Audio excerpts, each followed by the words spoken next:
Hello, my name is Cmd-Nomad and I will show you in this tutorial series how to tank skin or how to skin tanks. We will cover different areas, especially how you get your templates, where you get 3D models for 3ds Max for example, and general stuff like weathering, where to get historical infos and so on. So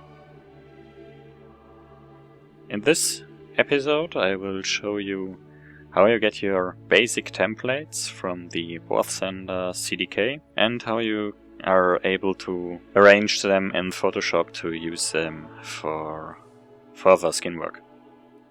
So let's start with the CDK.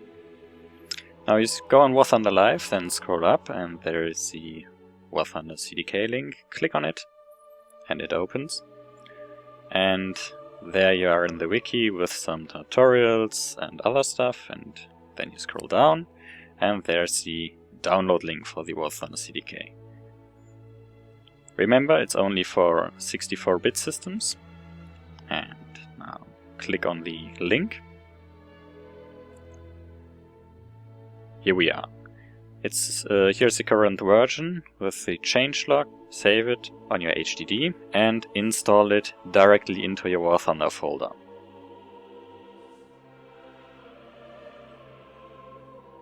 You see here my folder path, and here it is. I've created a folder, Warthunder CDK, directly in it. You need to install it directly into your Warthunder folder, because otherwise the Warthunder asset viewer, which we mainly use, won't be able to use your game files. So after you've installed it, start the Warthunder asset viewer. Here we have it on the left. Right, start it, the console will appear and then the CDK will start the asset viewer. Then go to root, game resolution, scroll down till PKHD main tanks, and there you have all our tanks we need. I will do for this tutorial series T34 STZ. Here are some historical informations I gathered already. And now let's check where's the folder, USSR. There it is.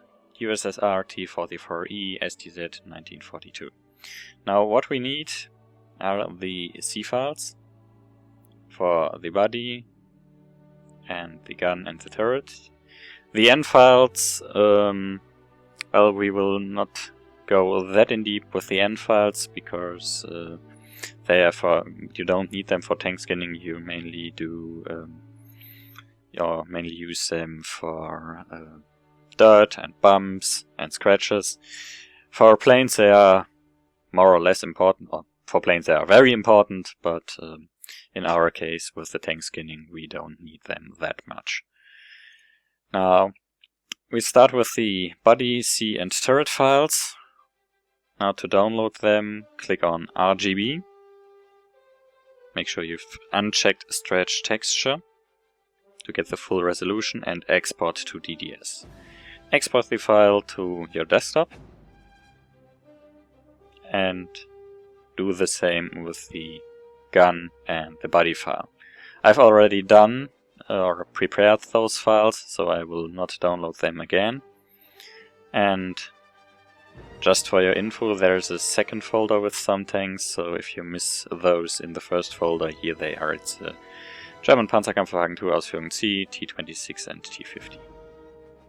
Now here we have our DDS freshly exported from the Warthunder asset viewer. Now we want to open this file, or for the first time, with an alpha generator. I use dxt-bmp.inc, that's a freeware tool you'll get on the internet.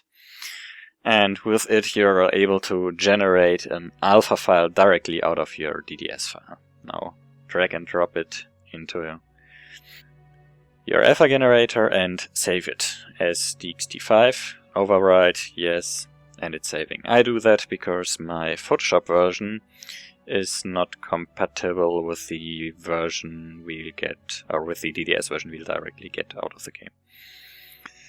Now, after we've saved the file, we go to alpha and send alpha to editor. Now when you install the alpha generator for the first time, you need to link your favorite graphic manipulation program with it, in my case Photoshop, but you can also use GIMP or Paint.net or whatever. Now after you've sent the alpha to the editor, your program will open and we will have a new generated alpha in there. There it is. Now we also drag our DDS file into it. Of course you need a DDS plugin to open these DDS files for GIMP and Photoshop. Now drag your alpha onto your RGB layer, but before you can do that you have to change the modus to RGB colors. Then just take it, press Shift, left click and drag and drop your alpha on your RGB.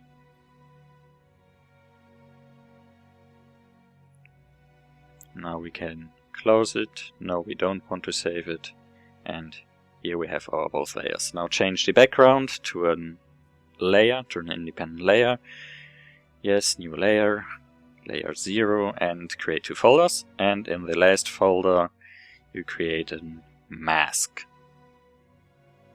Now take your alpha and your RGB and put them in group 1. Now you change the order of the alpha and the RGB layer, because otherwise you get black textures or black tools and black tracks, and other parts will be blacked out.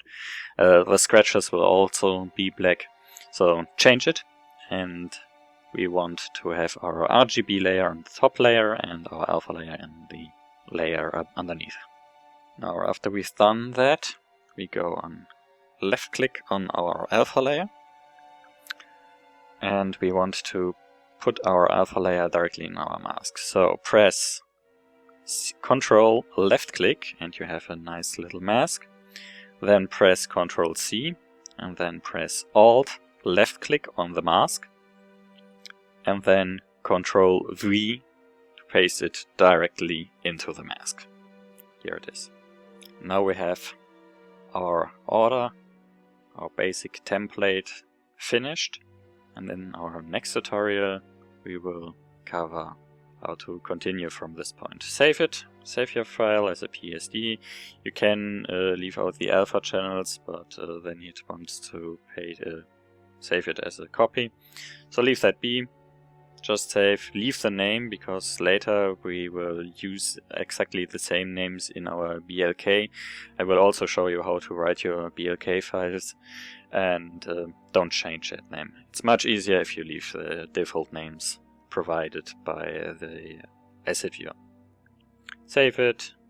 Yes, we want to save it, close it, and there on the left side we have our PSD, and we can delete our old DDS file because we don't need it anymore. Now, I've already done that for the body, the gun, and the turret. It's for all the things the same. And from here on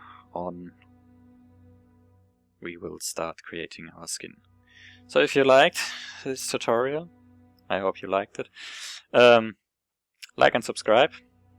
Tell me in the comments what parts of skinning you want to know more about, because then I will do special videos about these parts. And yeah, I hope I see you next time. Bye bye.